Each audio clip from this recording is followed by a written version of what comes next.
সময় থাকতে সময় মূল্য দিতে হয়। কথায় আছে যে যার হয় না নয় তার কোনোদিন হয় না 90। এই কথাটা কতটুকু সত্য আমি জানি না, কিন্তু আমার চোখের সামনে দেখা অনেক মানুষের জীবনে এরকম, মানে যাদের 9 বছর হয় না তাদের 90 বছরে হইতে দেখি নাই।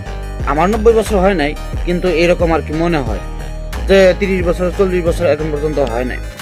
আর সময়ের মূল্য দেওয়া এটা হলো সব থেকে জরুরি বিষয়। ঠিক আছে কি, আজকে যে সময়টা আপনি পার করতেছেন এই সময় আর কোনোদিন আপনি ফিরে পাবেন না। দুনিয়াটা হলো ক্ষণস্থায়ী। ঠিক আছে কি, কবে আপনি মরে যাবেন, আজকে মরে যেতে পারেন, কালকে মরে যেতে পারেন। তো আপনার এই মরে যাওয়ার পরে আপনি যে খারাপ কাজগুলো করবেন এগুলাই দুনিয়াতে থাইকা যাব, আর যে ভালো কাজগুলো করবেন ওইগুলার মাধ্যমে আপনার নামটা ভালো থাকবে। ঠিক আছে কি ভাই, তো আপনি আগে নিজের আপনার সময়ের মূল্যটা দেন।